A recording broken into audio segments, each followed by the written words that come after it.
Experience the evolution of accuracy with the new Browning X-Bolt 2.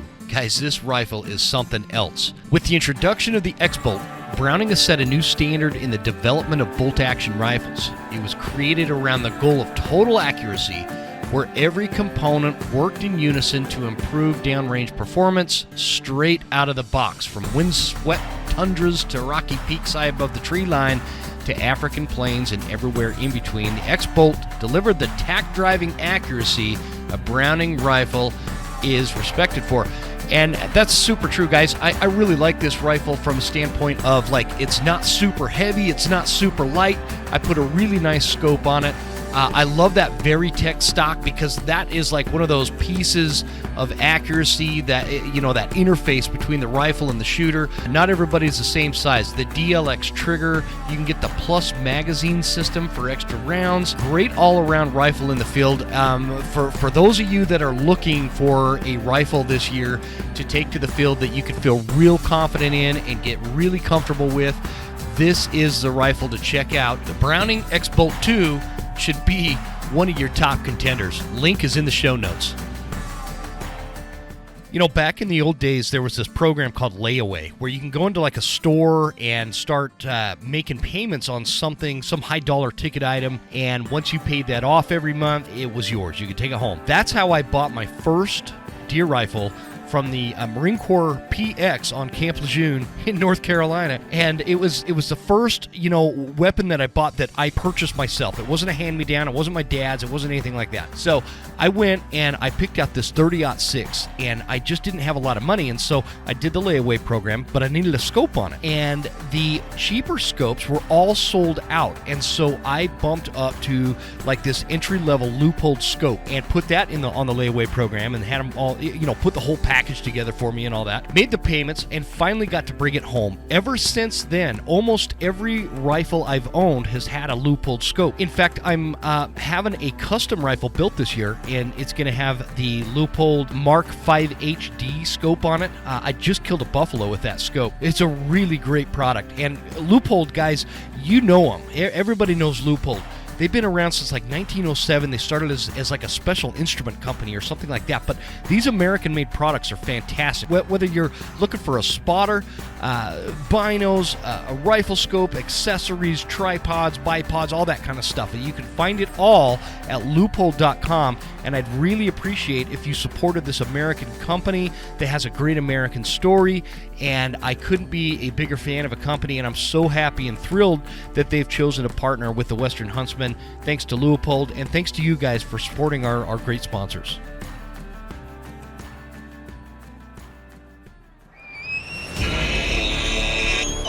Ladies and gentlemen, are you ready to make this elk season your best season yet? If you answered yes, my friends, you are in the right place.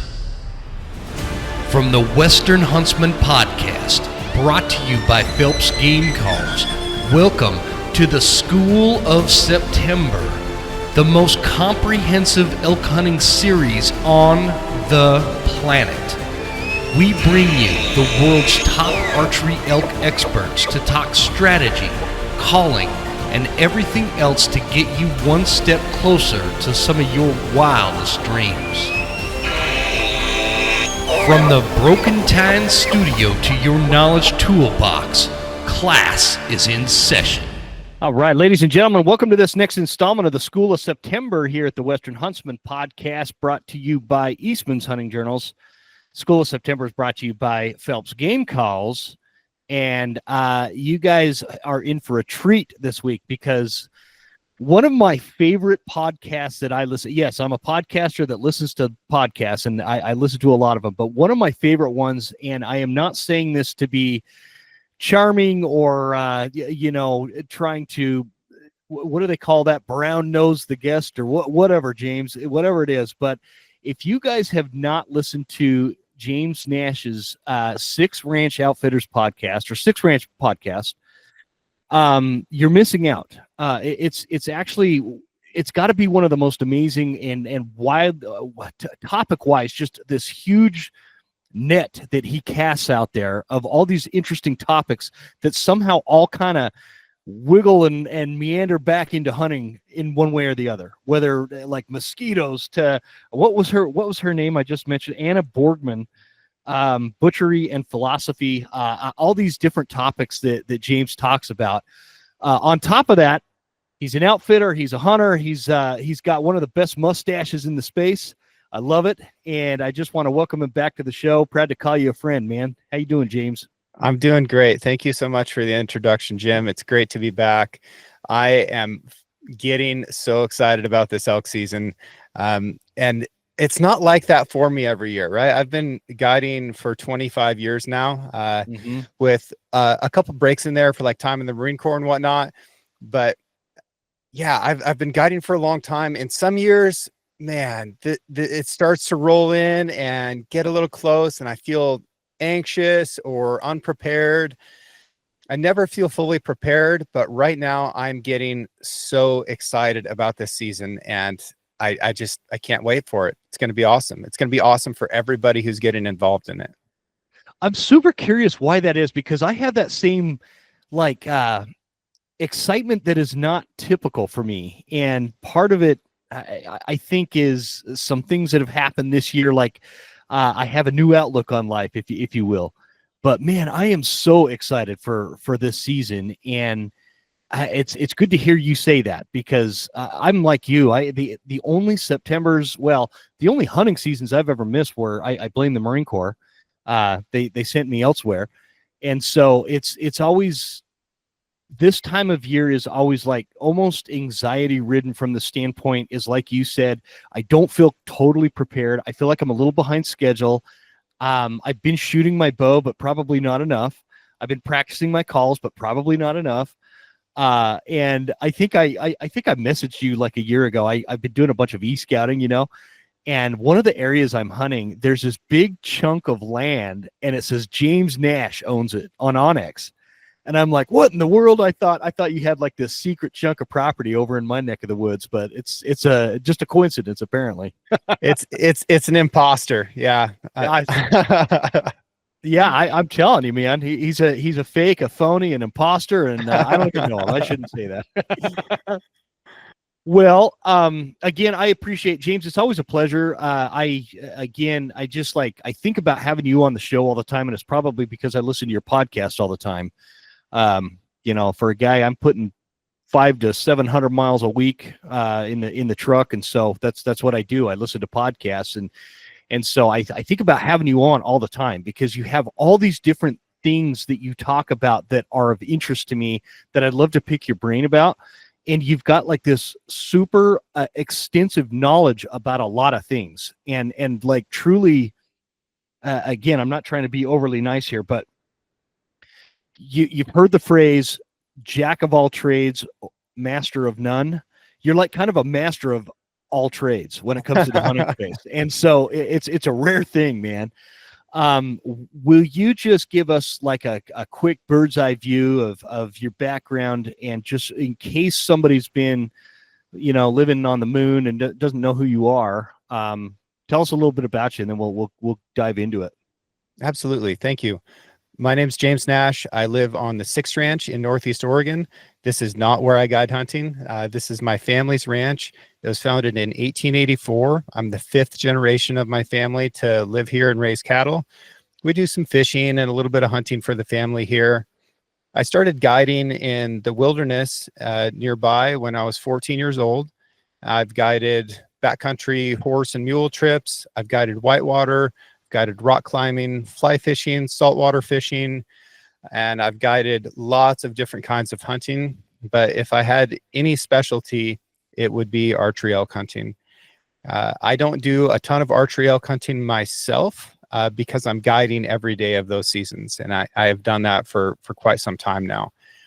As a result of that, I get a lot of days in the woods. I get a lot of at-bats. I get a lot of encounters with bulls in all kinds of different situations, as well as cows and calves, right? So much of our focus goes towards bulls, but understanding the entire elk herd throughout the entire year is critical to understanding and predicting what they're going to do on any given day in September. I'm glad you said, I like the term at bats. I really like that. How do you feel? I want to ask you this because, I've been guiding now for a while or whatever, but how does that change your perspective from being the guy carrying around the bow to the guy that is guiding somebody else on that elk? And like, in terms of how much of a better perspective or experience is that as a elk hunter, and what does it teach you? Well, guiding and hunting are wildly different things. And when I'm looking for a guide to hire, I don't necessarily care about their hunting skill. Mm-hmm.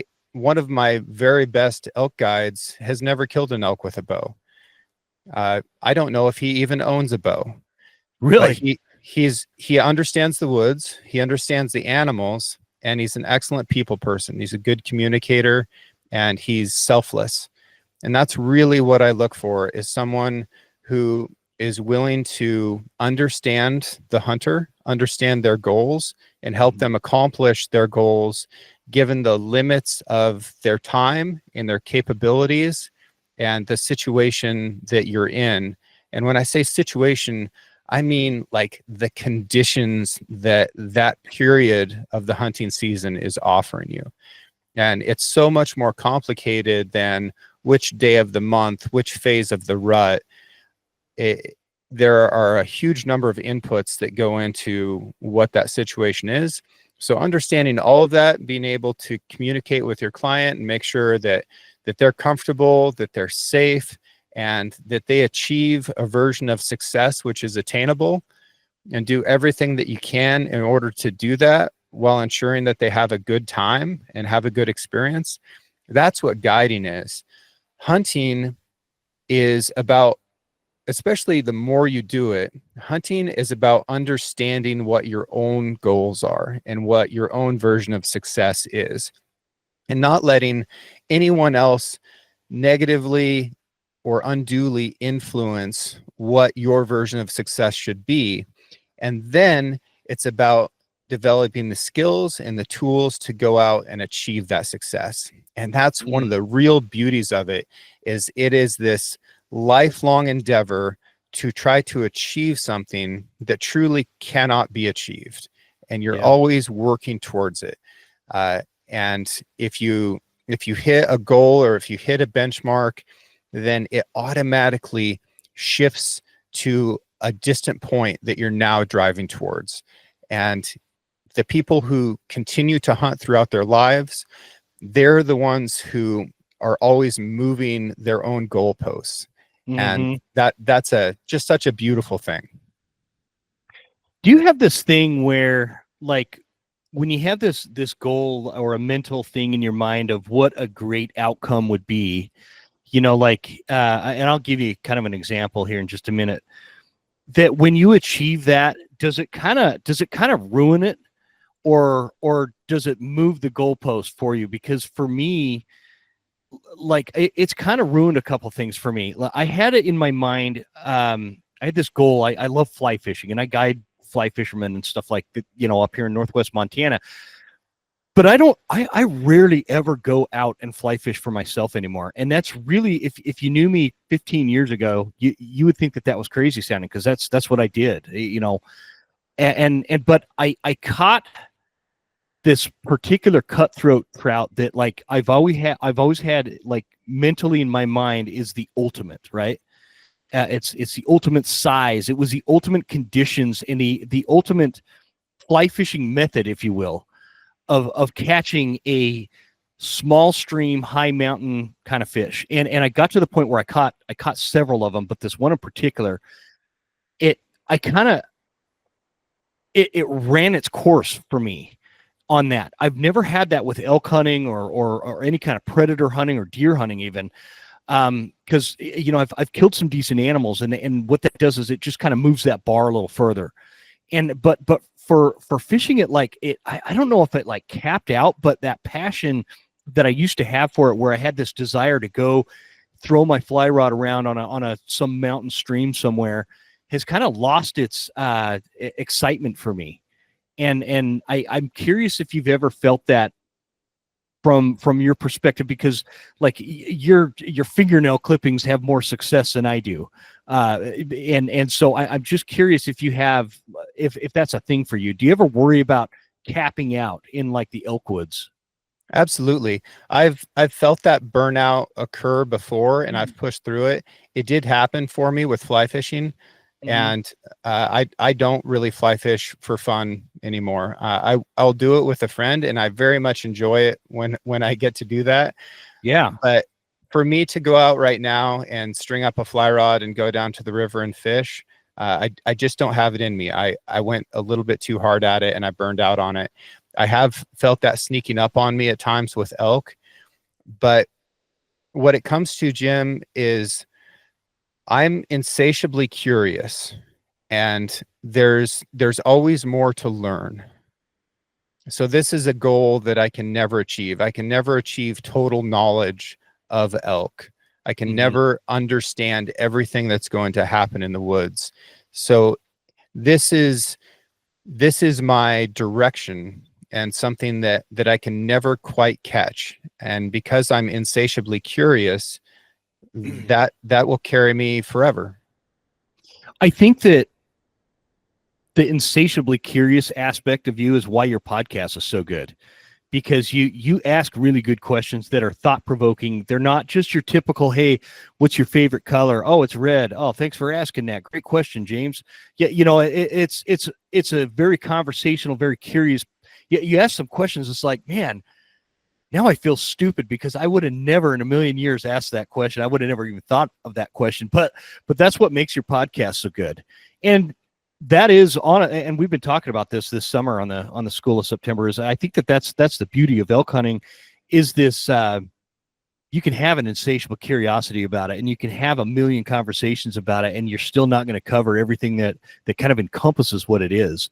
And that's what I love about it. I love how when I feel like I've mastered some strategy with elk, and I can get them talking, or I can head them off in a place where I know that they're going to be, because now I've learned a lot about behaviorally where those elk want to be at certain times of the day in middle of September, those kind of things. And then I go out and they prove me totally wrong, and it's the exact opposite. And that's what I love about it. And it feeds, because I'm a curious guy too, but it just feeds that curiosity, and it always leaves me with that question of why. Why did that bull just do that? Why did the elk as a whole, why did they turn around right there when this happened, kind of circumstance, and pick that side of the mountain versus that side? And it's just never ending. I love it. And that's the most important question that we can ask in almost any scenario, is why. And elk largely is an elk machine. And if we understand all the inputs that go into a machine, then we'll understand the output. If an elk does something that is different from what you predicted, all that means is that there was an input into their lives that you didn't understand and that you didn't calculate for.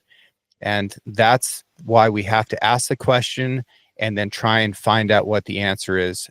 And each time that you do that, you've just leveled up a little bit more, so that the next time that you see that other element out there, okay, normally the elk would do this, but because there's also this situation that I observed before, now they're going to do something slightly different. And this is what I can do to be able to intercept them and find a vulnerability, because they, above all other things, are survivors, right? If it comes down to it, a cow elk will abandon her calf if it means that she gets to survive, and that their maternal, motherly instinct to protect and to raise a calf is only second to their own survival. Bulls have a little bit less of that at certain times of year, especially during September and during certain phases of the rut. And that vulnerability is what allows us to get close enough to them to kill them with an arrow. Can I ask you, and this might be a little philosophical, but when we talk about the why, and you know, we always ask the question why, and I do that, you know, whether it's my day job or elk hunting or you know, fly fishing, there's always that why.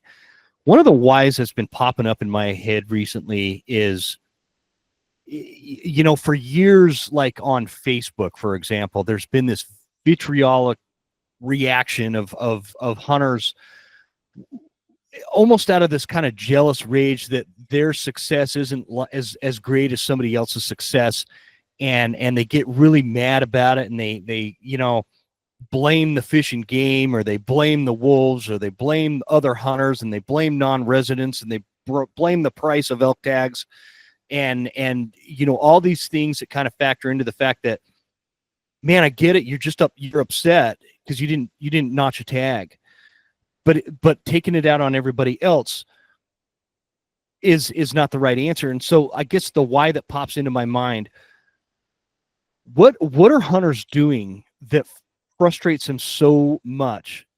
They're not tagging out, they're not seeing elk, they're not hearing elk.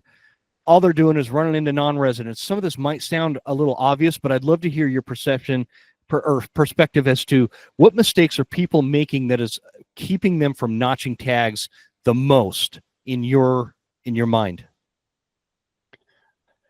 They fall in love with their own plan, and when that plan doesn't succeed, they don't have the self-confidence to look at what actually happened as compared to what was planned and figure out what went wrong. If you're not getting the outcome that you're looking for, then you need to control the things that you can to try to achieve a different outcome the next time.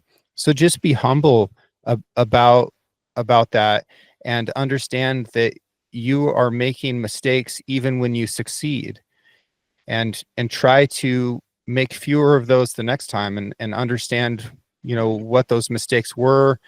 A lot of times, you know, people do things wrong and they get the result that they're looking for anyways, and they don't necessarily look back at that and go, man, that worked out, that was lucky.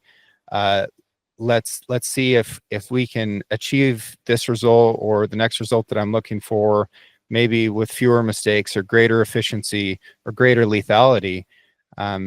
Just be humble and be curious, and be willing to change your plan, and maybe that means trying the exact opposite of what you're doing now. There was two very famous horsemen here, Tom and Bill Dorrance, and they were kind of the original horse whisperers. They were, and I hate that term, but that's how people will understand this style of natural horsemanship, where they weren't the guys who are going to get on a colt and just ride him until he was too tired to continue bucking. They're going to work with him on the ground until they built this level of trust that when they got on that animal's back, that animal trusted them to be okay with that, which is a very unnatural thing, right? That's how predators attack horses, is by jumping on their back. Tom Dorrance was more so the horseman, and Bill Dorrance was equally capable with cattle.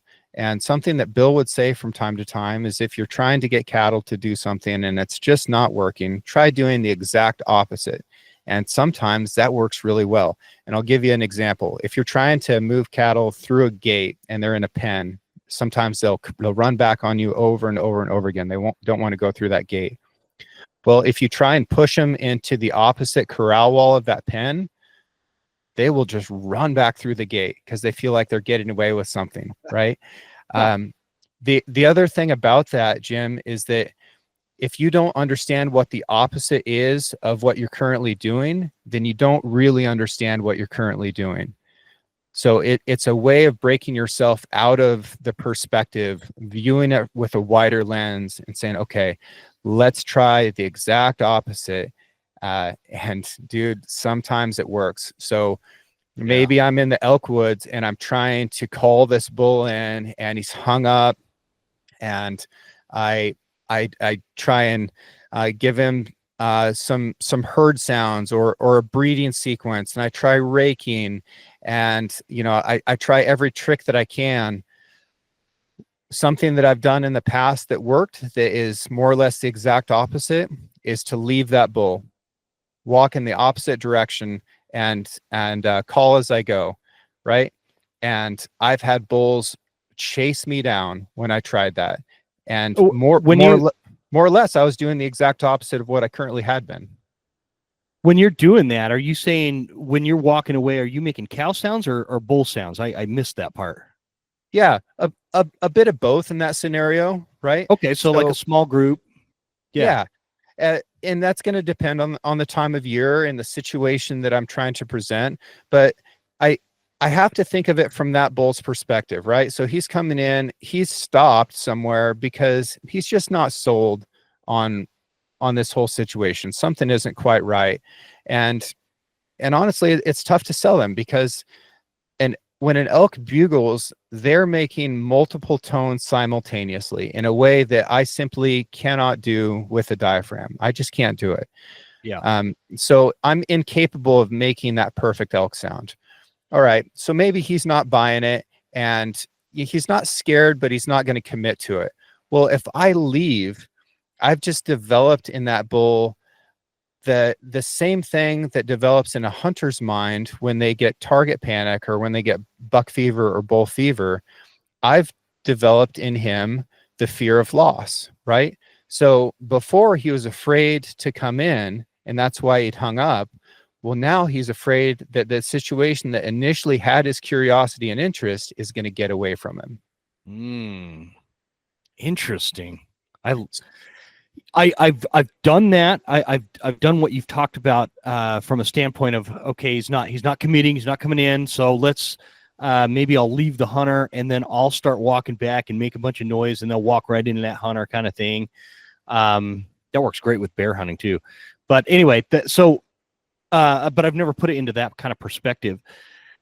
How do you know when you're in that situation? Let's say somebody's they're on the mountain, they've located a bull, maybe with a locate bugle or whatever, and maybe they're moving in on the bull, trying to get closer to get that bull to commit to come in and check him out.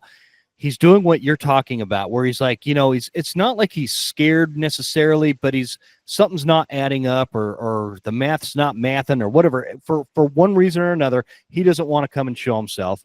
So you start doing that little strategy where you turn around and you start making noise going in the opposite direction. How do you know when to do that versus like, wait a minute, keep making a few cow sounds? That bull sometimes, because what I've found, sometimes it'll be a half an hour, 45 minutes, even an hour later, that bull will finally show up and come in. But it's so hard to know what's the right, and there is no way to know really, but what tells you, okay, it's time to turn around and start. Let's give this bull the sense of loss so that he chases me down. Hopefully that made sense. Yeah. This is an almost impossible thing to describe because we're talking about general situations. But yeah, in the situation that I'm hunting in, generally, if I've had a bull hang up for 15 minutes, which is a lifetime of a bull being within a quarter mile of you, then I need to do something else.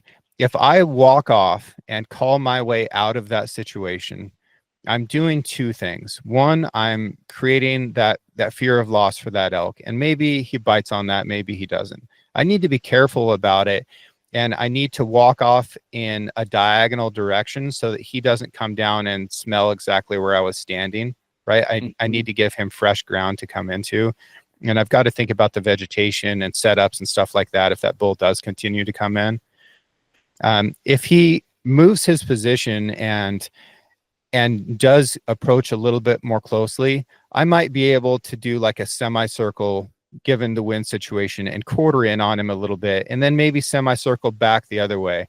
And now I'm acting like a bull that's insecure, which if he's coming in with fighting at all on his mind, that's a good situation for him, right? Because that's going to encourage his confidence. Now, if none of this works, as I call my way out, I'm leaving that bull in a pretty comfortable scenario where I might be able to come back tomorrow or 3 days from now and and check in on him again when his testosterone is a little bit higher, and he's a little bit more reckless, right? And then the other possibility with all this is, as I call my way out of that, I might call myself into another bull. And then I'm just starting over again, but I'm making the most of my time because I'm not trying to kill one elk, right? I'm trying to kill 10 bulls in 30 days. And I'm doing it on a limited amount of space where I need all of my interactions to either be lethal or non-threatening. I don't get to blow elk out. So I've got to be very cautious about that, but I've got to make the most out of the hunting experience as well. And minutes really matter in these scenarios, especially if this is a morning hunt, because it's getting worse by the second. It's getting worse by the second. So I can't wait for an hour for this to go on and happen, or maybe not. I need to force something, but I need to force it in a way that doesn't necessarily result in teaching that elk that those sounds came from me. Gotcha. Okay. Let's kind of back up for a minute here. We kind of went right into, some calling scenarios, which I love that one, by the way. I think you nailed it. I want to back up for one of the topics that comes up a lot is locating elk, and that old saying, you can't kill a bull till you find elk, kind of thing. And when we're talking about, a lot of listeners are, they might be coming from the eastern seaboard or from somewhere where elk don't live. They're not like you and I live in elk country, and so we have this. I think it's a great advantage because we can watch elk year round and kind of see what they're doing behaviorally. I know within a 50-mile radius of where I live, I pretty much know most of the bulls in the lower country. I've seen them, and for folks that are like they're traveling out of state, I know out of staters. Maybe they're coming from back east, or they just don't have that option, and I would assume that the elk, like in your neck of the woods, might behave slightly differently than they do in my neck of the woods. Not much, but slightly. It's a little nuances like wolves present versus not, or snowpack. Things like that will kind of change them up a little bit. But when you're getting into an area that you've never hunted before, and I don't know if you do this much, but I assume you do because you're kind of all over the place, man. I love it. What are you looking for to locate elk? How are you locating elk the first day, whether it's maybe the day before the hunt starts or whatnot? But you go into a new area, you've got all this new country. How are you going to break that down to give yourself the highest chance of locating some elk? Well, I'm going to give you some secret sauce here, Jim. This is something I've never talked about publicly before, but I'm going to give you and your listeners my recipe.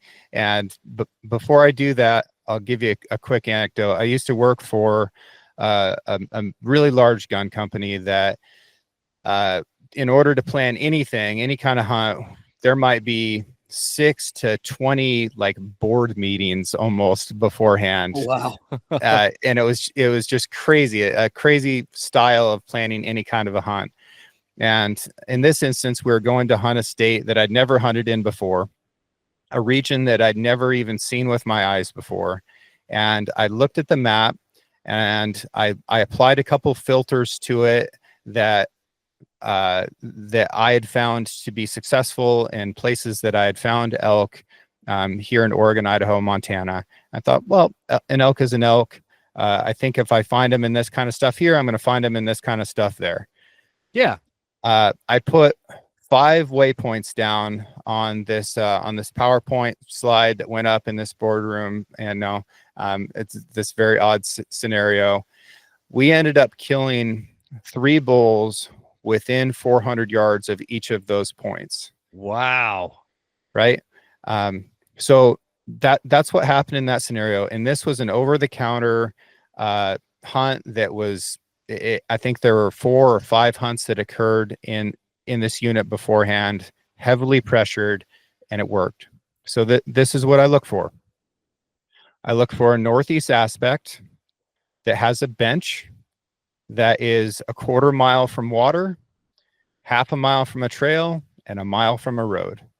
Wait a minute. I'm writing this down, so you gotta slow down a little bit on me. Sure. Northeast aspect with a bench.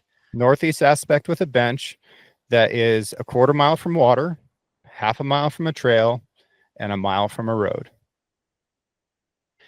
Now, there's a bunch of hard chargers out there that have kind of drank the Kool-Aid on hunting deep backcountry. And friends, let me tell you, elk are pretty darn heavy. Where I'm guiding, we're able to get these bulls out whole, and I weigh them all, guts in, and we gut them and we skin them inside.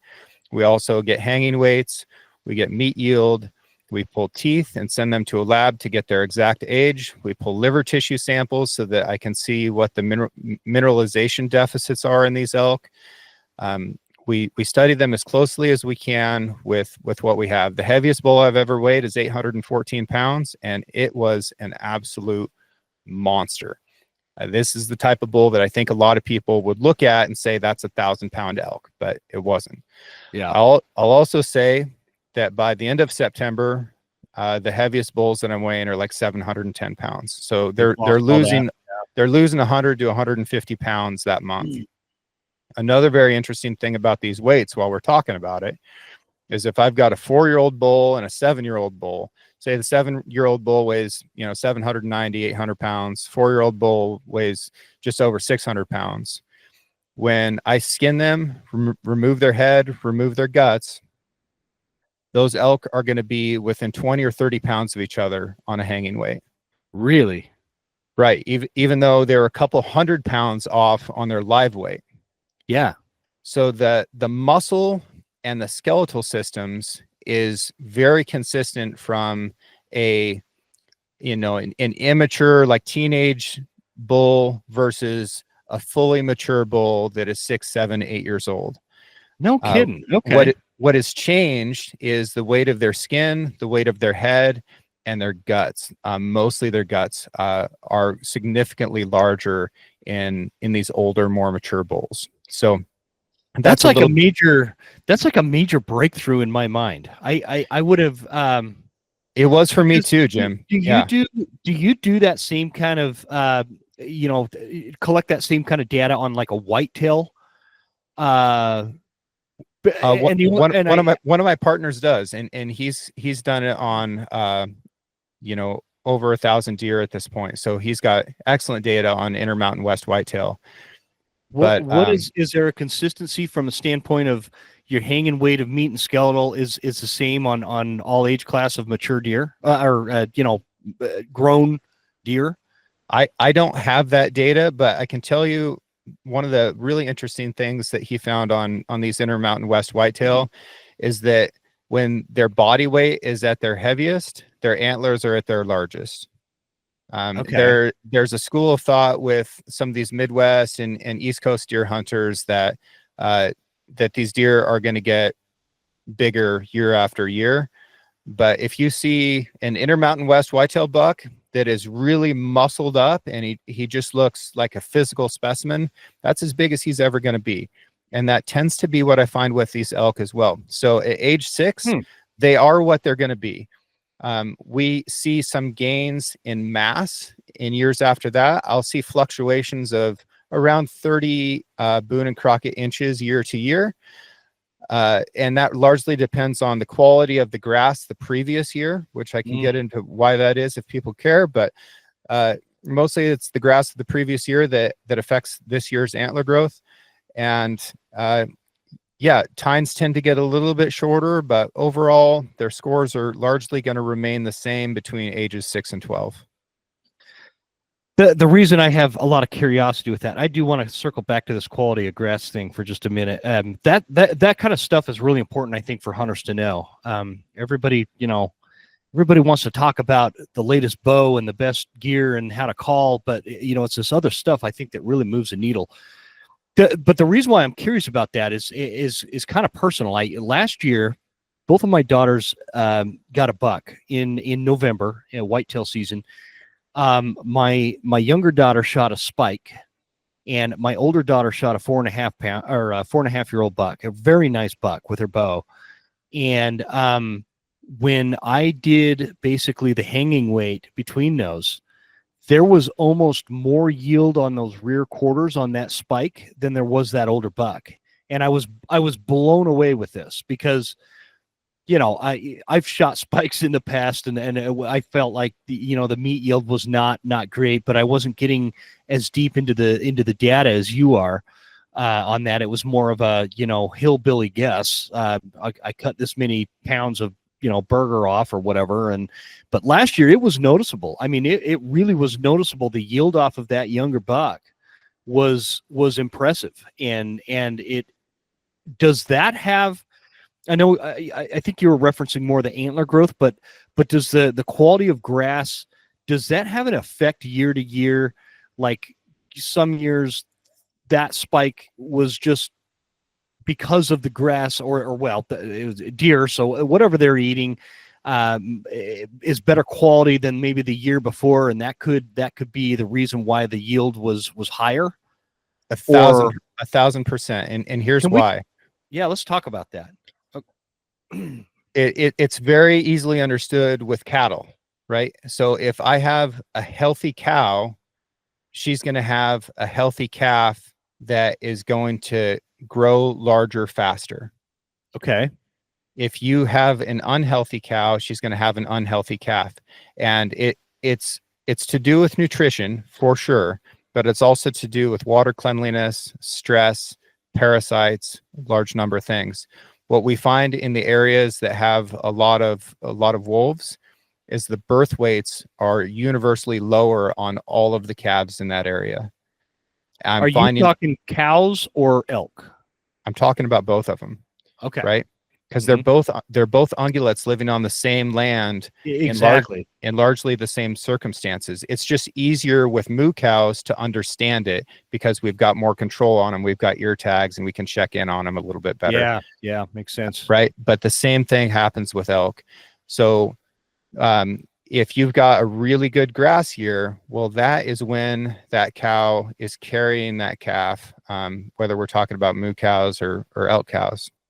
Carrying that calf. Well, if she's healthy, then she's going to have a healthier calf that next spring. In the spring of the year prior to her having that calf, the nutritional quality of the forage just isn't there. It just isn't there, right? She's coming off of last winter's feed through March and April and May. That grass is starting to get green. It's tender, but there's not a lot of nutrition in that phenological stage of a plant species. Like before it blossoms, right before it blossoms is the peak. But that isn't going to happen until June, right? And she's already had her calf. It's a month old at that point. So she's going off of what was stored in her body from the previous year. With bulls, it's very much the same. So that bull sheds his antlers in March or April, right? And that happens when their testosterone drops. Within 10 days, there's going to be a scab that comes over the top of that. And then as that scab falls off, they're going to start growing new antler. The antler is largely composed of calcium triphosphate. In order to grow that antler, which elk antler is the fastest growing of all mammalian tissue, they're growing an inch of bone per day, up to that. Absolutely. Isn't that just incredible to think about? And they're doing it during a time of year where there isn't fresh grass. So how is this possible? An elk, a bull elk, undergoes osteoporosis and draws the calcium triphosphate out of his own skeletal system to put into that antler growth. Really? And then grows that antler, circulates blood through it throughout the summer as a radiator to keep his body cool. And then when his testosterone spikes in August, he mineralizes the antler. That's what hardens them. And he pulls all of those nutrients back into his own skeletal system, makes his skeleton strong for the rut, and makes his antlers strong so that he can fight other bulls, so that he can display for cows. And that is the absolute miracle of elk antler. My mind is blown right now. I knew some of that stuff, but I did not know that they went through like this osteoporosis cycle where they were pulling nutrients from their skeletal system to support that antler growth. Because you're right, man. The time of year when they're like right now, there's I call him a neighborhood bull, and he pesters me every September too because he bugles right 100 yards off the back deck of my house here. But I see him every few days early in the morning, and I mean it's like mind-boggling how much bigger those antlers are than a few days ago when I saw him. You know, if you think about 1 inch per day, that's 7 inches in a week. That's a crazy amount of growth. Especially when you consider things like, you know, you watch your fingernails grow or your hair grow. In my case, it's gray, and it gets grayer every year. And I blame the Marine Corps on that, by the way. Well, compare that to us. Like, say I leave the podcast studio here and I slip and crack my arm, hairline fracture, and I go down to the doctor and they X-ray it. What are they going to say? They're going to say 6 to 8 weeks to repair a crack. A hairline crack in a bone. 6 to 8 weeks. Meanwhile, an elk has grown an entire new arm worth of bone. Yeah, it's so crazy, man. Like Wolverine. They're amazing. Yeah, it is. It is really amazing. I love knowing stuff like that too. It's just I think that kind of knowledge it really makes you a better all around outdoorsman. Not necessarily maybe more effective as a hunter, other than understanding, you know, feed and stuff like that. So. But anyways, look, if you're scratching your head right now and you're saying, what is this nerd talking about? How does this affect me at all? I'll tell you, because I'm all about breaking old myths. And one of the old myths was it's a great grass year. It's going to be a good antler year. Well, that's true, but it's going to be a good antler year next year because it's too late for this year. Next year, however, they're going to be able to use those nutrients that they got this year. So if you're thinking about that, if you're planning that out-of-state hunt and you're looking at drought conditions like we have all over the West right now, we're very, very dry. If you're thinking, man, maybe this isn't the year that I go because it's a drought and they're just not going to grow. Well, take a look at what the conditions were like last year, and that will give you a much better look at what antlers are going to be doing on elk. Antelope is a totally different thing. Talk to the Eastman boys in Wyoming about that. I don't know which end of an antelope stands up first. But I do know I don't either. Yeah. I everywhere between North Idaho and Northwest Montana, I always end up places where the antelope hunting's just a long ways away. And it's like, I have a hard time justifying going that far. And some people are that's going to be kind of a cringy thing to say because they're obsessed with hunting antelope, you know, but for me, they're so small and the meat yield is just like, I don't want to drive 6 hours. That's like my buddy was telling me, he was telling me this last spring, he's like, yeah, I went about 12 miles looking for a turkey. And it's like, I'll go ruck 12 miles to stay in shape, but I'm not going 12 miles to hunt a turkey for me. And it's just my personal, you know, preference. And it's not that I'm lazy because I'll do 12 miles like anybody, but 12 miles for a turkey? Come on. Well, I know where you live, Jim. And if you go 12 miles to hunt a turkey, that means you are trying not to kill a turkey for at least 10 You're doing it wrong. Yeah, you're doing it wrong.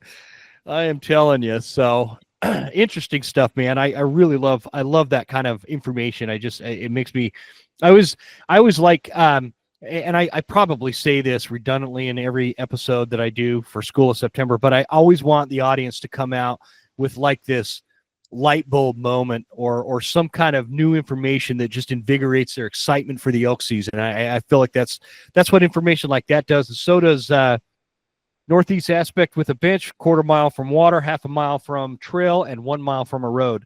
I want to talk about that road, 1 mile from a road thing, because I think you're right. The whole backcountry thing and going 5, 6, 7 miles back, or even 10, 12 miles back, to find that big old bull that nobody's ever seen before has been kind of glamorized, and almost to the point where I think it's actually cost a lot of elk tags from being notched, because I got to tell you, in the last, I don't know, 7 years roughly, I have not released an arrow on an elk that was more than 1.5 miles from where I parked.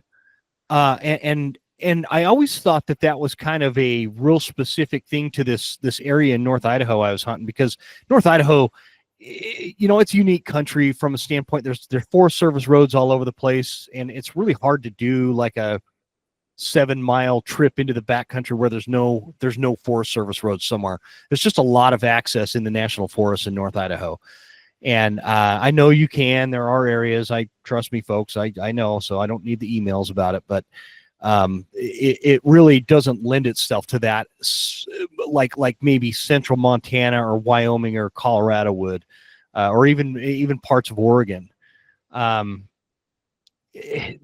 getting back to, but what I'm finding as I'm hunting more and more country is, I don't care if it's a pressured unit. I don't care if it's a limited draw unit. It seems to me that there is a lot of effort spent trying to go for this sexy backcountry hunt, staying in on your back, and then, taking 4 days to pack a bull out if you are successful because of how far back it was. When, man, there's a lot of elk that die within a mile of where a truck can be parked, whether it's a trailhead or whatever. I'd like to welcome Mystery Ranch as a sponsor to the Western Huntsman. This is a great product. Specifically, we're going to talk about the Mysterium line. Those packs include the Sawtooth 45, the Sawtooth 65, the Beartooth 85, and the Marshall 105, depending on what you're doing with the pack. If you from day pack to backcountry, plenty of space. I like what they wrote on the website. Between the disciplines of calculated preparation and in-the-moment focus, an intangible alchemy exists. We call it Mysterium. It is our most ambitious, tech-rich line of Mystery Ranch hunting packs, constructed for the most methodical hunters. I'd agree with that. It's a great pack, guys. I really like the ventilation system. When you put it on, it's nice and tight, but you're still breathing a little bit less of that buildup between the pack and your back when you're sweating and out there packing through the mountains and whatnot. It's a super functional pack, very comfortable, very good at carrying loads. I've been using it all spring between bear and just like I do a lot of rucking to keep in shape, and it has done a phenomenal job. I've got a lot of top-of-the-line packs out there, and I've always kind of geeked out with packs, but I really do like the weight distribution and the way that it allows you multiple options as to where you're going to either carry a water bladder or one of those Contigo containers or whatever you're going to use. Really impressed. I love the ease of how everything functions on it, too. You don't need to watch a bunch of videos to figure out how to do everything to pack a bunch of meat out. That's really important for a guy like me, I promise. I'm not super smart. So the simplicity, the comfort, the load distribution, it all makes for a wonderful backcountry hunting pack. If you are in the market, check it out at mysteryranch.com/mysterium. So part of this is defeating some of the psychology of other hunters, right? Because we're not just competing against elk, we're competing against each other. So I really want to hunt in places where I'm the only guy doing it. By going a mile from a road, I've gone farther than most road hunters will ever go, right? Yeah, most of them precisely. are going to make it 400, 800 yards, and then they're going to go back to their truck. Now, if you're a backcountry dude, a mile isn't nearly far enough to satisfy you. So you're going to go a lot farther than that. The way that you get farther in there is going to be on a trail. And those guys won't step off of a trail until they get to their destination because they fell in love with their plan. They spent the last 6 months taking e-scouting courses from a dude who rents llamas and allows that information to be public. Right. It's bonkers. So they're in love with their plan. They're going to go deep. They're going to get to their spot. And they're not going to step off the trail on the way there. Elk also need water, right? So that quarter mile from water thing. Yeah, maybe he's not standing right there on that spot, but he's going to need water. All of them do. They're going to be drinking water every day. The northeast aspect means that there's going to be a north there so that they've got thermal cover. The ideal temperature for an elk is 20 degrees. That's the temperature at which they are not using any energy to stay cool or hot. So they really need to be in the shade during September as much as possible, because 20-degree days are very uncommon during that month anywhere in the United States. Yeah. Now, an eastern aspect is going to have moisture first thing in the morning, right? And that moisture is going to cook off. It'll make that dry feed that's available palatable. The way an elk gets its nutrients is not from what they're eating, it's from the bacteria inside of their stomachs. And why is this important? Okay, he's going to eat this dry grass that has almost 0% protein. It has 0 vitamins. It's got very little in it other than lignans and fiber, but it needs the fiber. So an elk has 4 stomachs. It eats this dry grass on this northeast or eastern aspect before going into the north, and I'll explain why the north is important again here in a moment. Eats that into his first stomach, the first chamber of his stomach, and it immediately starts to get hot. It actually increases in temperature in that stomach chamber because there are bacteria, fungi, and protozoa that are starting to break down those lignans and fibers, and they're replicating while they do that. Go trim your lawn and put it in a trash bag, and it will get hot. It'll get hot from these same exact bacteria that live inside of that elk's stomach system. As it gets hot, it starts to expand, it gets uncomfortable, he's got to go lay down, and then he's going to regurgitate that food and chew it again with their molars. It's called chewing their cud. He's doing that to increase the surface area on that plant material so that it's easier for those bacteria and other microfauna to break down. Then when he re-swallows it, it can go into the 3 lower chambers of its stomach. These bacteria, fungi, and protozoa are continuing to replicate like crazy. It's like a doubling effect every, so many minutes. Those move on down into his large intestine and small intestine. The bacteria contain amino acids. That is what an elk gets its protein from, not from its forage. So it's not eating the grass and the forbs and the woody debris in order to feed itself. It's doing it in order to feed the bacteria that live inside of its stomach. And then it is living off of that bacteria and turning that into protein that, if you do your job right, then you can actually eat as muscle. My mind is blown again. I didn't know that. I didn't know any of that. Pretty cool. It's super cool, man.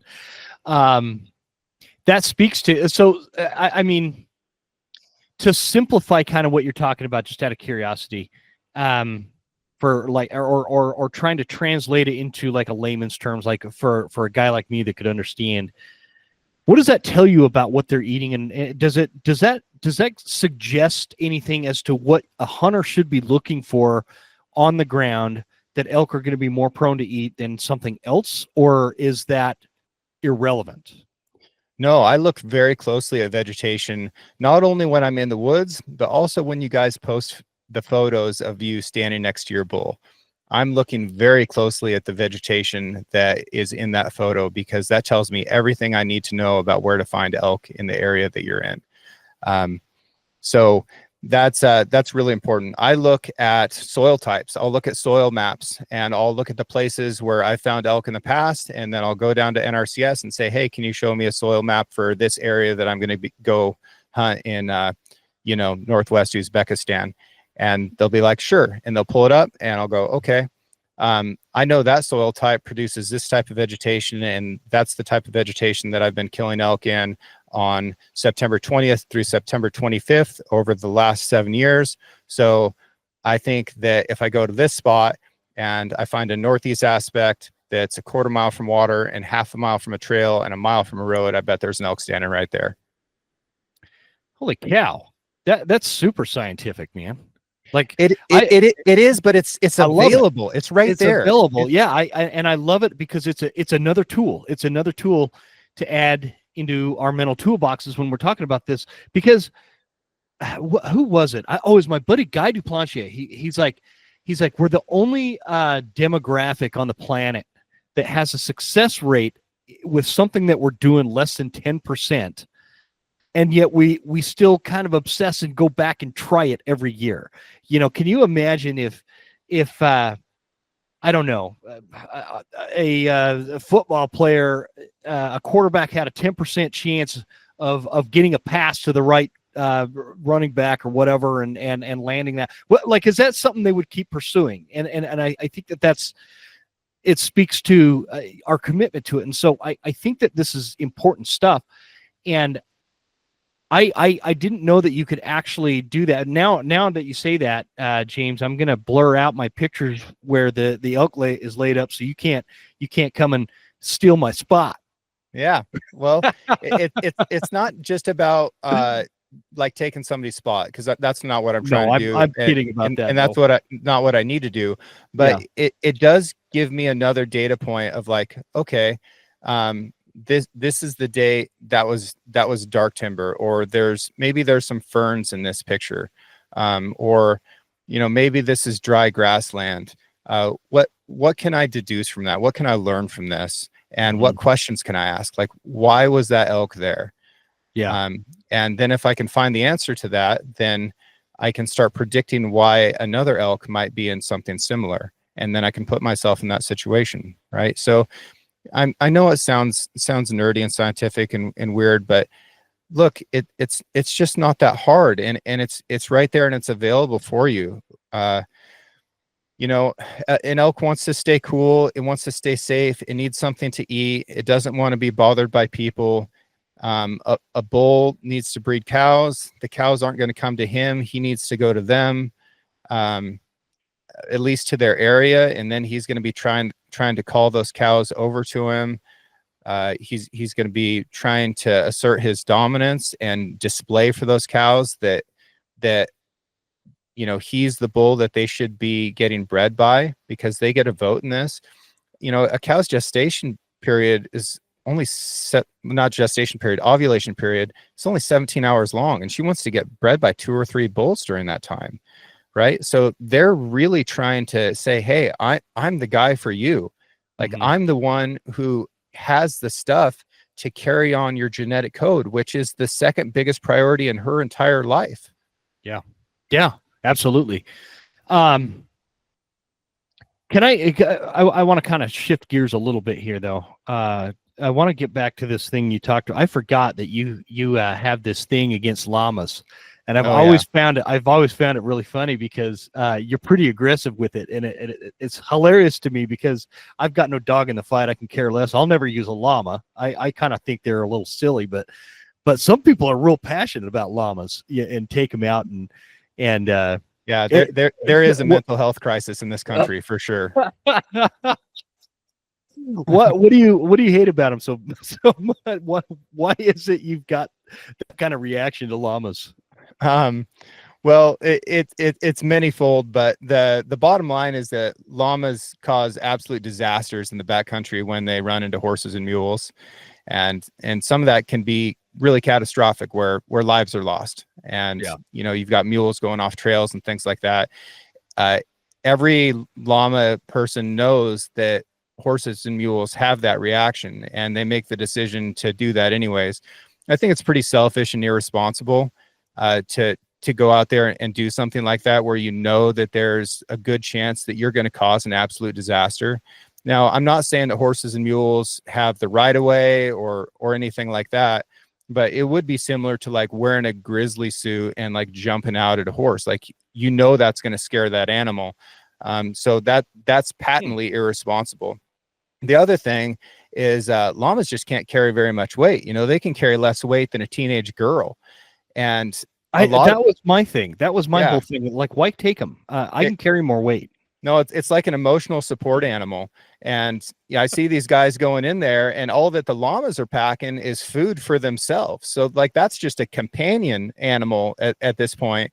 And then if by some chance the natural elk repellent that is the llama wears off and they actually kill a bull, you see those guys, they're packing their own bull out, and the llamas are just following them. So it's very confusing to me how this could ever happen. I think that there's just an absolute crisis of masculinity, and testosterone is down nationwide, and for some reason people feel comfortable renting and owning llamas, and then posting videos of them in the presence of llamas in the backcountry as if that's okay.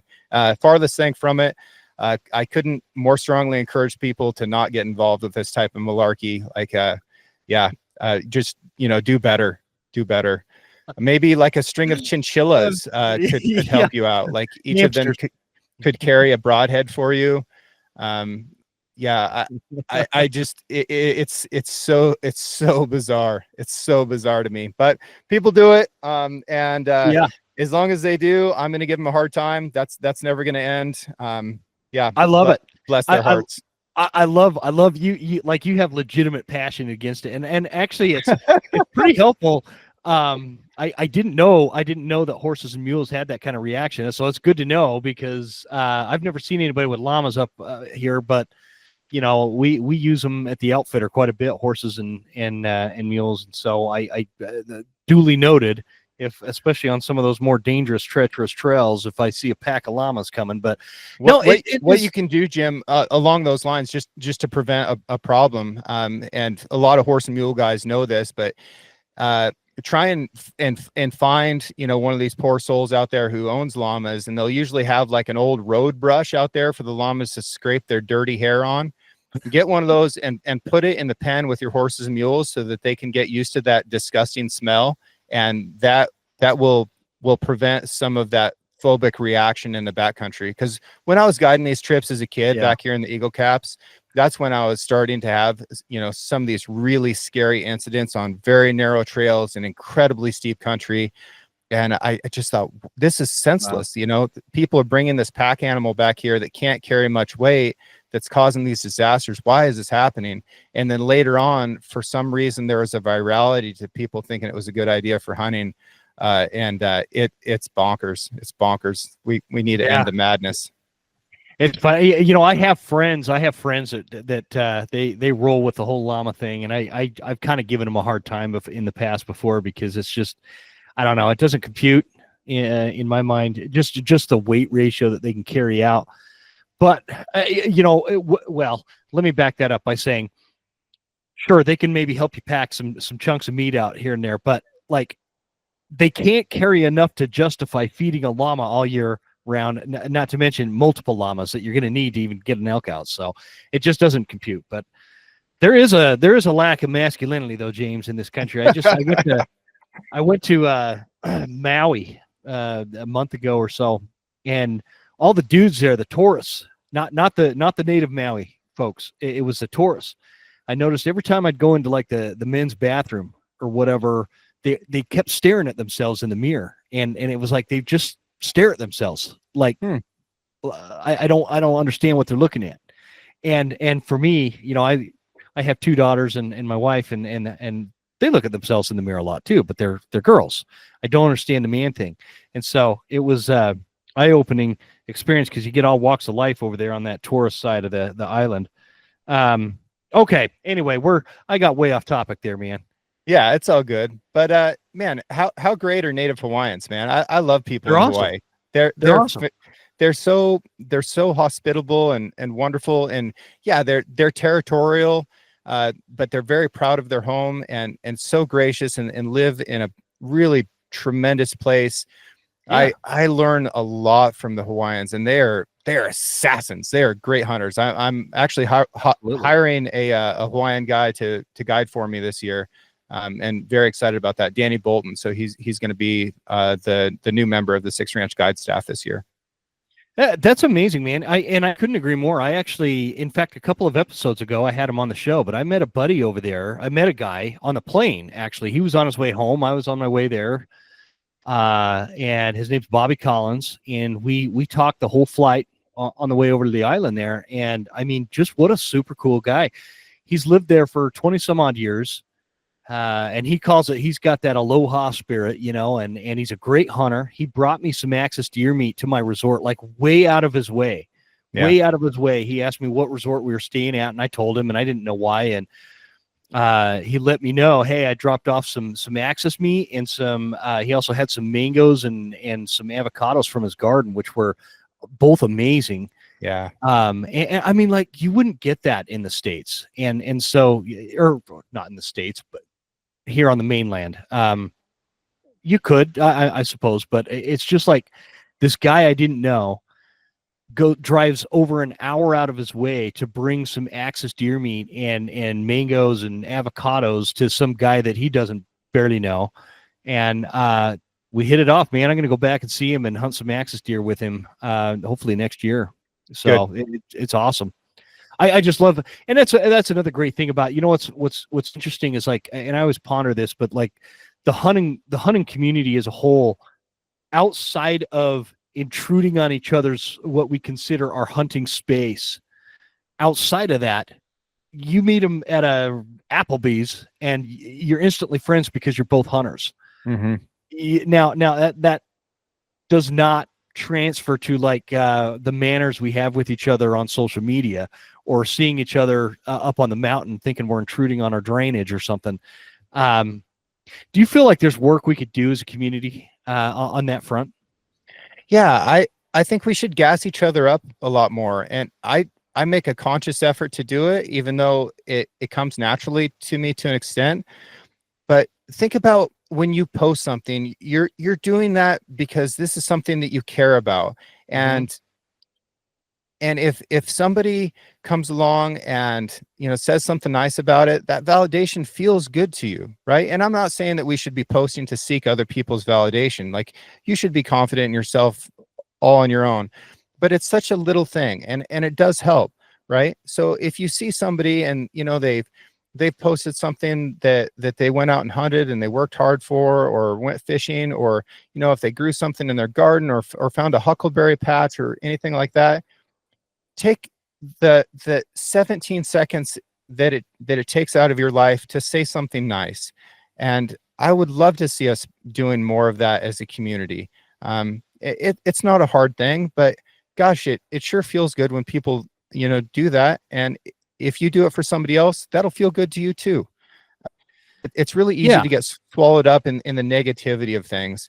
It's completely unnecessary. Like, we can search for the positive, and we can affirm each other a little bit more, and we can just do a better job of saying congratulations, and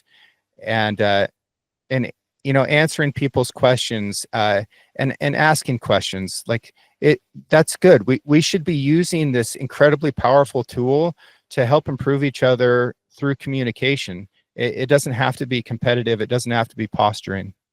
Yeah. I couldn't agree more with that. And you made a couple of really killer points there.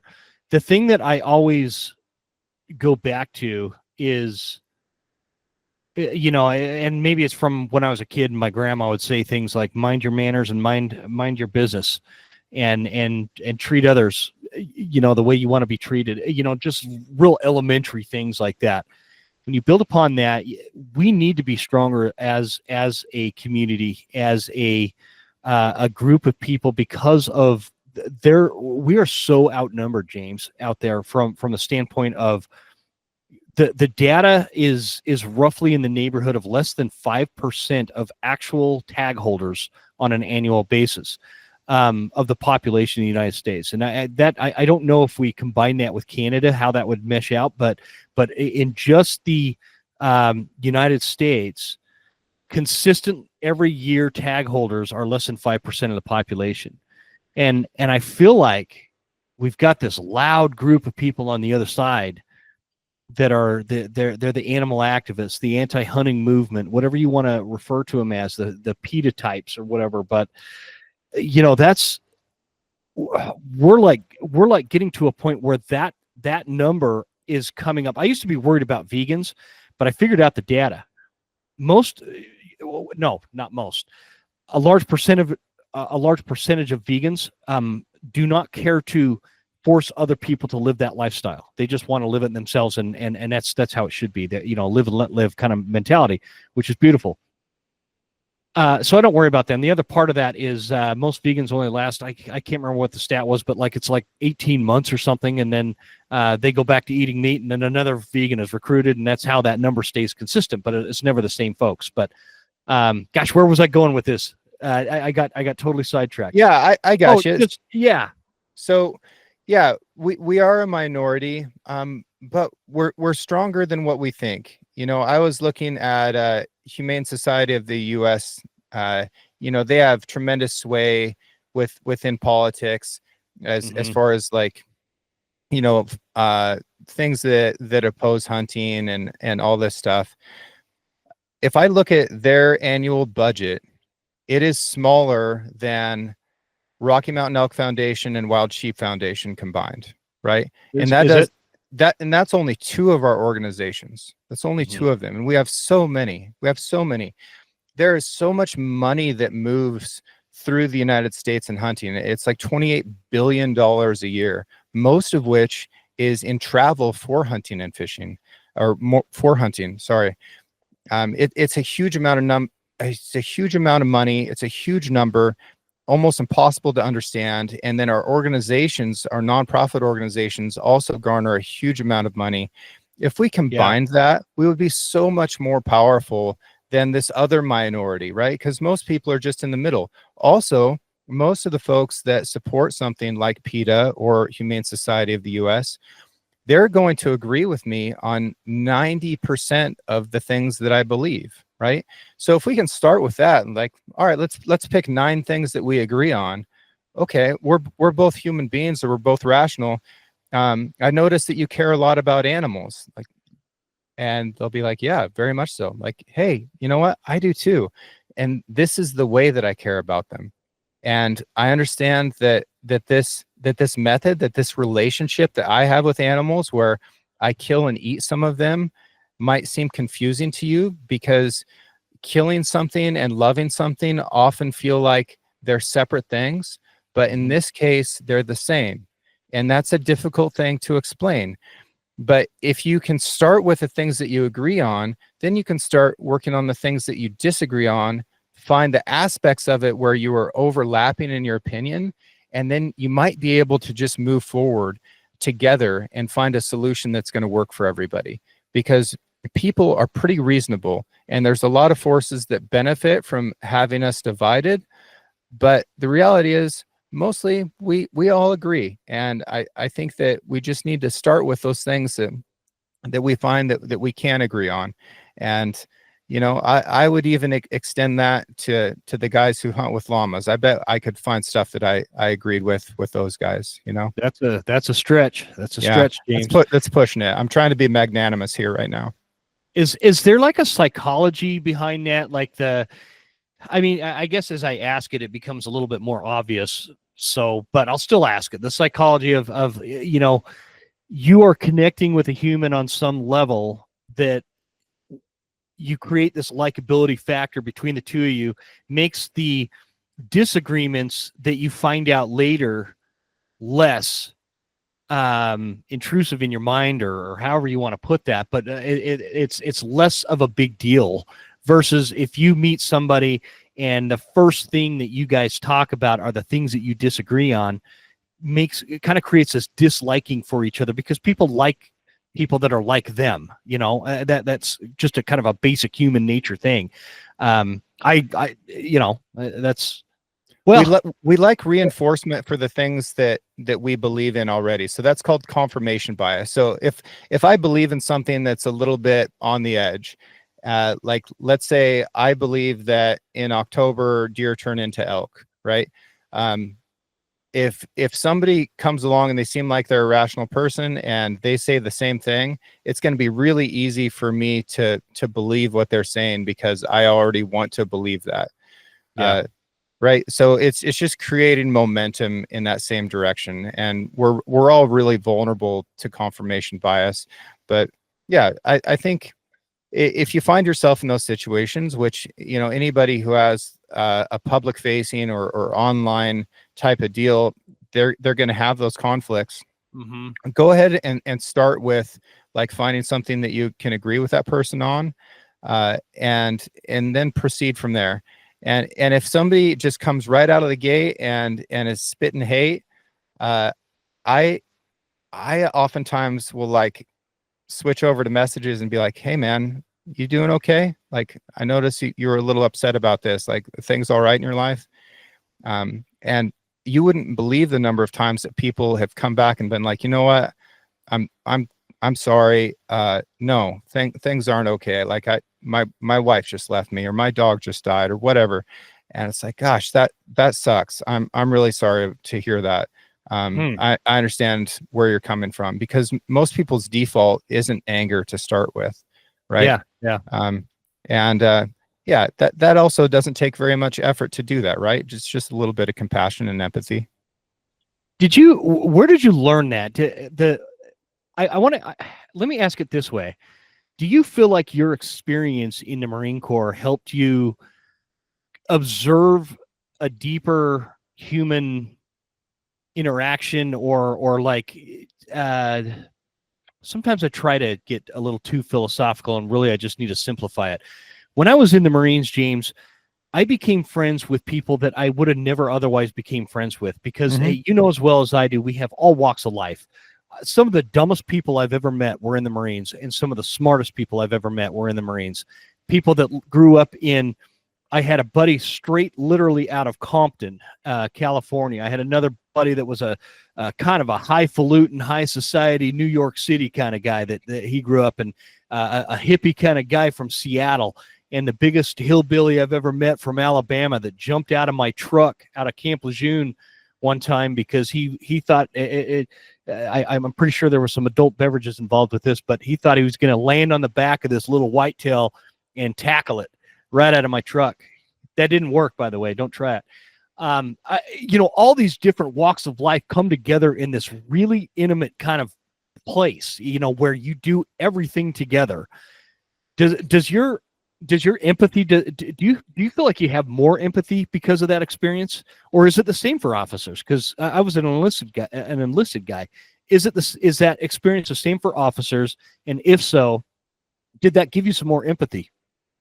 It's very much the same for officers, in that you know you're dealing with lots of people that you wouldn't have ever encountered in your normal circles, Yeah. because it is this melting pot of people who come from all over the country and all walks of life, and different races and financial classes, and every other thing.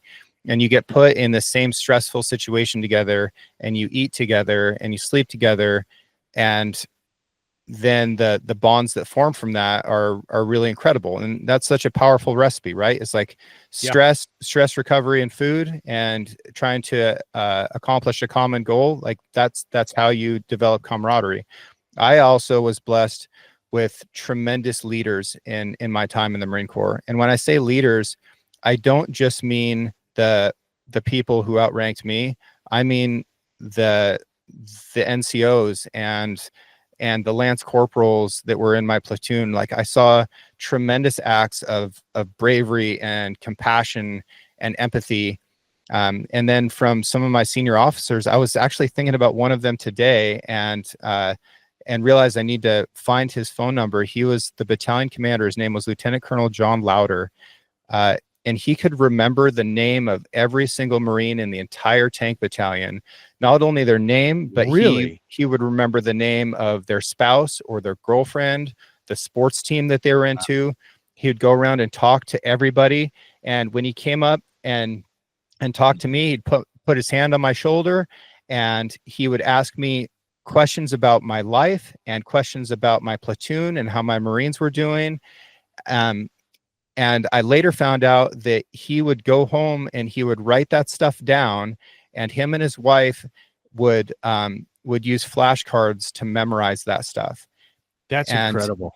I couldn't tell you a single thing about his prowess as a tactician. I don't know anything about his understanding of strategy, but I do know that if Colonel Lauder told me to go through a wall, that I would go through a wall. I would have done anything for him, because I Yeah. felt like he cared about me. And I think that he did. And he did so by understanding and empathy. And that is the same thing that you can apply to elk, right? If you understand these animals and are empathetic to how they're living and what they're going through, then you can appreciate and respect and love that animal. And you can also do it in a way that puts you in a position where you can kill them, and you can take that meat home and eat it, and you can share it with your friends, and you can drive it an hour down the road to somebody that you just met on an airplane and share that with them. Like it is an incredible thing. And sharing meat as a hunter is the oldest story, right? They say that prostitution is the oldest profession. Well, I bet she was paid in meat, right? So I think hunting is right there with the oldest profession. And it's a really wonderful thing. Not everybody in the tribe was a hunter, right? Everybody had different jobs. The hunter had to hunt for more than what they could consume themselves, because they had to feed the people around them. We need to keep that in mind and understand that part of what we're doing, and part of what makes what we're doing important, is that it's bigger than our own individual goals and our own individual versions of success, because the fruits of that labor, the fruits of that success, we get to share with other people in a way that is mentally, emotionally, and spiritually very, very healthy, and it's sustainable. We love this, and we need to keep doing it, and we need to be more effective at what we do. And the way that we're going to do that is by continued learning.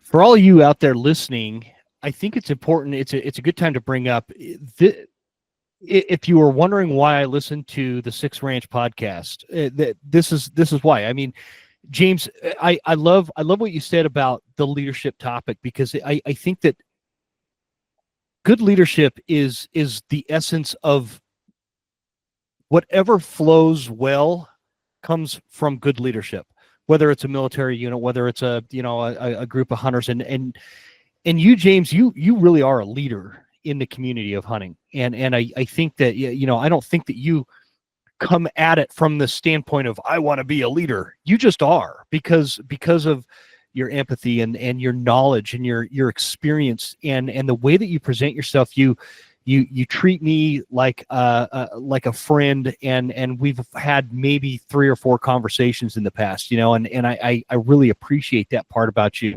I had my platoon commander. You remind me a lot of my platoon commander that I was in Iraq with, Lieutenant Cunningham, and I have been trying to find him. The dude has no Facebook, or I'm spelling his first name right or wrong. I'm sorry, and I can't read his. He wrote me this really good letter of recommendation when I EAS'd, and I can't make out his first name exactly right, but officers are a lot like doctors. They have that really messy handwriting. But anyway, Lieutenant Cunningham, I would have followed that man, through the gates of hell, and I pretty much did. He was a great leader, and it was such a difference from my first platoon commander when I first got to the Fleet Marine Corps.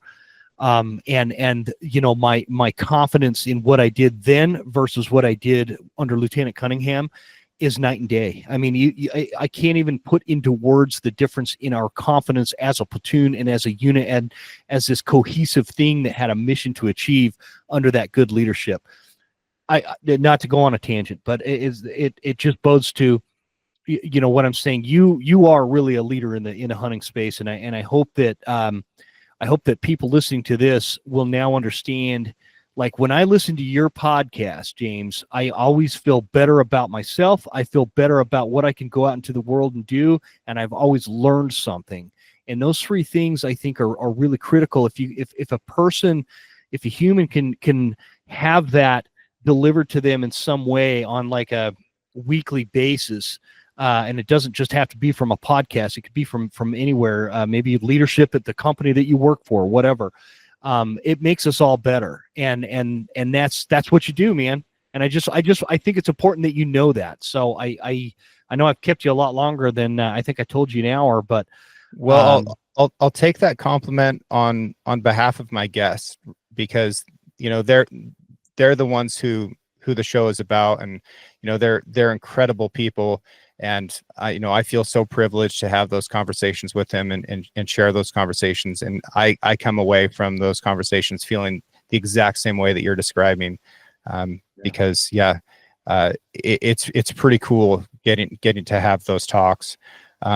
If you've got the time, there's a couple elk related things that I want to share with people before we leave this. Yeah, I'm good if you're good. I'm good. Okay. So there's some very common mistakes that are happening within archery elk hunting that I would very much like to address. And what I'm going to talk about here is that shooting aspect of things. Now, I want you to understand that when I say this, I will make $0 from anything that I say. I'm not trying to promote a product or a brand. I'm doing this because I care about your success and I care about these animals. There are about 3 or 4 things that I see people consistently getting wrong. The first one is not understanding shot angle, right? Okay. Universally, when I have one of my hunters who shoots an elk, I say, was it broadside? Yes. Was it perfectly broadside? Yes, 100%. And then we hang that animal up, and I point to one hole and I point to the other hole, and it was quartering, usually pretty hard. And they go, wow, I thought it was broadside, right?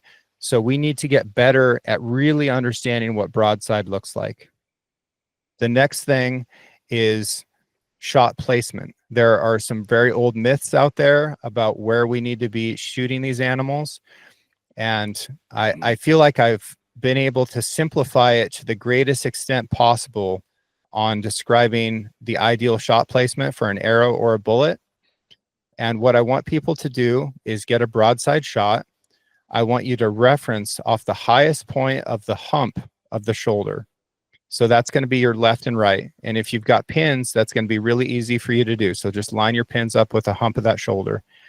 Part of the benefit of this is that's going to be in the middle of the animal. So now we're no longer like thinking about it as a 2D object and looking for a nebulous point on the shoulder, which tends to move around and is a really large area. Mm-hmm. So that's our left and right. And then for vertical, I just want you to come a third of the way up the body. So just break it up into thirds, come a third of the way up. A third of the way from the bottom of the front shoulder. Is that what you mean? From the chest. From the chest. Okay. Yep. From the brisket. Come a third of the way up. Now, if you come a third of the way down from that hump, that's where the spine is. Okay. So a third of the way up is going to be the middle of the available kill zone. And that gives you the largest margin of error possible for, hitting that animal in the vitals and killing it quickly. Okay. I just drew the crudest, do not laugh at my diagram, but that's kind of what, so you've got that 1/3 from the bottom of the chest, and that hump is kind of where you're aligning that. And that's giving you your best kill shot. That's giving you your best kill shot. Now, if you go and do some Google searches for elk skeletons, you'll be able to see this really clearly. And I think that's a great thing for people to do. And then you can start adding the muscle and you can start adding the skin back on, and you can understand this. But if you start moving back, especially if you get to the crease or behind it, you're going to get into guts really, really quickly, much more quickly than most people believe. Okay. So understand where those bones lay, and then you're going to be a lot better off. And then what I found in the last many years of guiding elk is we have 100% success on pass-throughs with single bevel, single blade broadheads, and we have a 0% success rate on pass-throughs with literally everything else. Right? Literally everything else. So with single bevel, single blade broadheads, we've had 100% pass-throughs, pass-throughs on every single animal. We've had a 0% success rate on pass-throughs with every other broadhead type, whether it's mechanical, 3-blade, 4-blade. And some of the time we're still killing elk with that, but we're not getting pass-throughs. So that penetration is critical. It's extremely important. I gotta ask about that for a minute. So before I say it, I use a single blade, single bevel broadhead. In fact, it's 150 grain single bevel, single blade broadhead, and I love it. But are you saying like on a what's that generic G5 Montec type, 3-blade broadhead or whatever? You're saying on stuff like that, you're not getting pass-throughs ever, or Ever. it's rare? Ever. Like I've yet to see it. I've yet to see So it. I have. This was years ago. I did get a complete pass through, and just for clarification, you're talking about pass through from one side out the other, arrows way down the mountain. Yes. Okay. Okay. Yep. And I know that it happens. So I'm not saying that it doesn't happen. I don't want people to misconstrue that. But what I am saying is, with a large spectrum of hunters with different draw lengths, different draw weights, that, you know, even my guys who have a 24-inch draw length and they're only pulling 50 pounds, we're getting pass-throughs on 750, 800-pound animals with these single bevel broadheads. So that's something that's working really well for us. Do with that what you will.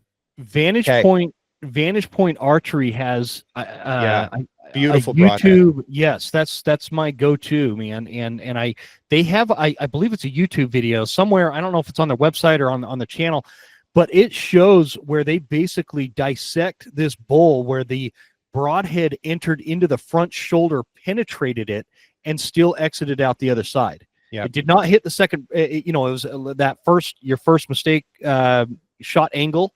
Bullet point that I wrote down there. It was like that, it was obviously quarter to him a little bit, and so the angle passed through, but it did penetrate right through that shoulder blade, which I would never expect a regular 3-blade or like a mechanical to do that. No, and that's just wouldn't. Yeah. Okay, cool. I'm glad I asked it. I can tell you that about 1 out of 8 elk that I cut up, I find a broadhead in, and my most common broadhead that I find is a G5 Montec. That doesn't surprise me. Yep. So there's that. And then the last thing I want to talk about, there's an old myth out there that that after we shoot, we should wait an hour, right? I think we've all heard this, and most of us have probably said it. Here's the thing, guys. If you make a good shot, that animal has fainted and is dying in 2 minutes or less, right? If you didn't make a good shot, and this is where it starts to get a little bit binary, an hour isn't nearly enough. It isn't nearly enough. So either you made a good shot and it went 100, 150 yards tops and it fell over and is dead, and you can go straight to work. You can go straight to work. If you made that shot and you heard that animal fall down, don't wait. Just go over there and start cutting meat. Preserve the quality of that meat. If you made a marginal shot, you probably need to wait 4 hours. And that's what I'm finding on elk that are hitting one lung liver, stuff like that. It's taking 4 to 5 hours for those animals to succumb to that shot. And what's happening is, because we've told ourselves you wait an hour and then you go follow up, we're bumping those elk out of their first bed where they've been laying down, their blood has clotted up, and then I think many of us have had this experience. Those elk don't bleed very much after they get up out of that bed, and we're losing them. And we're losing them at an alarmingly high rate.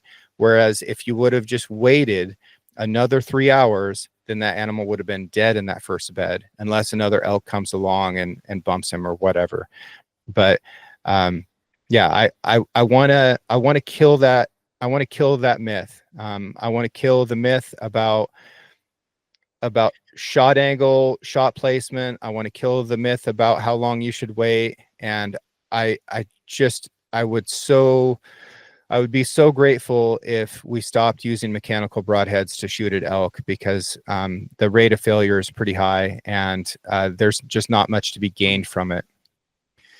It's one of those, the old saying, if it ain't broke, don't fix it. And our ancestors, they didn't use mechanical broadheads.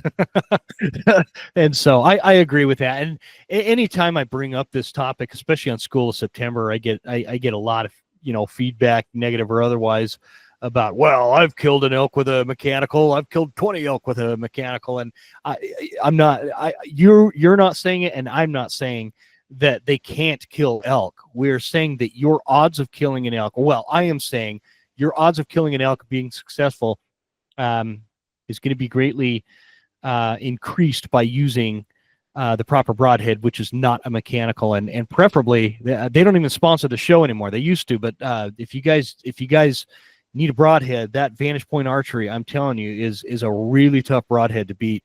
All American made, by a machine shop. They're exquisitely made. I've never shot them. I saw them for first time at Western Hunt Expo this year, and I instantly knew that was a good tool. It's not the broadhead I shoot. I shoot a similar style. Yeah. But I'm not here to promote anything other than knowledge. I'm not either. Again, they used to sponsor the show, and they're not a current sponsor, but Eastman's came to me after that sponsorship ended, and that's typical. A lot of these brands, they'll sponsor for a year or two, and then that they move on or whatever. And Eastman's came to me, and Reekers was like, "Hey, do you want me to find you another broadhead sponsor?" And I'm like, "No, man, I actually don't. I'm kind of stuck on these Vantage points." And so again, this is just coming from somebody. I don't get anything from that. So yeah. No, man, this has been a great. Even if you were, Jim, like, you're still an honest guy. Like, oh yeah, no, you have to. It's okay to say, look, this company sponsors me, and I think it's a good product. Like, it's okay to say that and be honest. It's not okay to say that and lie. And I think people are really smart, and they know when other people are lying to them. So yeah, it's all right either way. You don't have to apologize for that. They're on to all of that too. I think listeners are on to all of that anyway, and rightfully so. It's you could tell when a sponsorship is genuine, and that was one of the things. Like when I signed with Eastman's to be in the family of Eastman's podcasts and all that kind of stuff, I told them I am not a sponsor or gear whore. I have to like it or I won't have it, and I have fired sponsors. Because I won't do that. It's got to be something I believe in, and so I think that's important. And they were mad at me, but I did fire a sponsor. I didn't like it, and so anyway, yeah, man. No, I love having, man. If I didn't feel like it would be annoying or bugging you, I'd have you like on the show once a quarter, because I just think that people get so much out of listening to you and your perspective and your humbleness and your expertise is just kind of, it's unparalleled, man. So I really appreciate you joining me and coming on the show. I'd say sorry I kept you longer, but I feel like I don't feel like I have to apologize about that, because you like this stuff as much as I do. Yes, sir, I do. And like I said, I'm excited about the season. Thank you so much for the opportunity. And it's a great honor to be back on your show, and just good luck to everybody out there this season. I hope that you have a wonderfully successful fall, and that you really define success on your own terms and figure out a way to achieve it. Yeah, absolutely. I really appreciate hearing that. And I wish the same thing of the audience here, and good luck to you. Oh, by the way, where are you going to be hunting this year? You staying in Oregon, or you got a few different tags? So all I've got are some meat tags this year, and as soon as I'm done with elk, I'm going to get in my little 75 series Land Cruiser, and I'm going to drive to Baja, Mexico, and go spearfishing for marlin. Right on. I love it, man. Yeah, that's great. Can I bug you for like and it could just be like a 30-second answer. One of the questions I got when I asked for people to, submit some questions about hunting, you mentioned meat tag for school September, by the way, is what I meant. You mentioned meat tag. I had a few people ask, what about, we always talk about calling in that screaming bull and getting this big, monster bull elk and whatnot. What if somebody just wants to go shoot a cow? Do you have any like real hot tips to help get an arrow in a cow? That's exactly what I'm going to be doing this year. I've got a cow tag, and they taste better. I'm telling you, they do. I don't really like eating these old bulls. So yeah, I tend to shoot cows. That's what I really like. So look, the truth that nobody wants to talk about is that killing a cow with a bow is way harder than killing a bull. Way harder. I was suspicious you might say something like that. Yeah, it is. It is.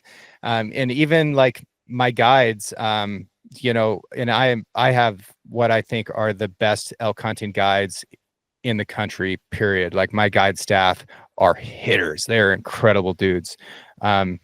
When they have cow tags, they'll work harder to go out and fill their own cow tag than they do to get a client a bull. Like, it's just how it is. So my advice for people who want to take on that challenge and want to hunt cows is is to sit patiently, right? Think about your game camera. Your game camera catches lots and lots of cows. What does your game camera do that you don't? Well, it sits still and it waits. So go hunt like a game camera and find that spot, and you sit there and you wait and you wait and you wait and you wait and you just remain quiet and remain ready. And that's exactly what my plan is. And we'll see if it turns out. So when you do that, James, are you going to be just on the ground? Are you going to be in a ground blind? Are you going to be in like a tree stand? What do you recommend? Okay. So elk vision is something worth talking about. Elk see about 20/60. They mostly see in a lower end of the color spectrum than we do. So they don't see reds and oranges very well. They start to see in yellows, greens, and blues are what they can see the absolute best. Try and stay away from your green camos. Talk to any lady in your life, and they'll tell you that you can't match one green to the next. And then they might be able to see a little bit of ultraviolet as you get on down that color spectrum there. Their pupils are horizontal. They're not round like ours. So when an elk puts its head down, it is looking out of the top of its eye so that it can see the plants that are close to it. So it really needs to determine one plant from the next, which is part of why they can see different greens so well, right? Makes sense so far?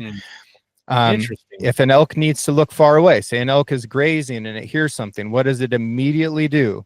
It picks its head up, right? It picks its head up so it can look out the bottom of its pupil to see distance. Now, what does that tell us about their vulnerabilities? It means to me that if I go up in a tree, an elk cannot see me because the top of its eye is only built for seeing stuff at close range. So I can defeat an elk by going vertically. If you get up in a tree and you use your whitetail tactics, buddy, you can get away with a heck of a lot. And that's what I'll be doing. I feel like there was just some really dynamite nuggets that came out of this episode. That was one of them, man. I'm glad she broke down their vision. That helps for a few different, including calling in elk. So that's fantastic. All right, brother, man. Well, I appreciate the extra time there, and thanks a bunch for joining me on this. That was fantastic. Where could people find you? Tell any websites or social media that you want to plug. Go ahead and do that. So Six Ranch Outfitters on Instagram, Six Ranch Podcast, anywhere that you listen to podcasts, and it's the number 6. But just again, thank you so much for having me on, and good luck to everybody this season. And guys, I am like serious as a heart attack when I say if you have not listened to the Six Ranch Podcast, you really are you're missing out. You're shooting yourself in the foot. Like, you will learn more on that podcast than any other podcast out there. And I mean that. And so really check it out. It's a very interesting show, and I love listening to it, by the way, James. So don't ever stop recording podcasts. All right, you got it, sir. Thank you very much. Even if you have a pack of llamas at home, check out that podcast. Guys, thanks again for tuning into this installment. Once again, thank you to Mystery Ranch, Loophole Optics, Secure It, Barnes Bullets, Phelps Game Calls, Silencer Central, and Browning. Thanks, guys. We will see you next time.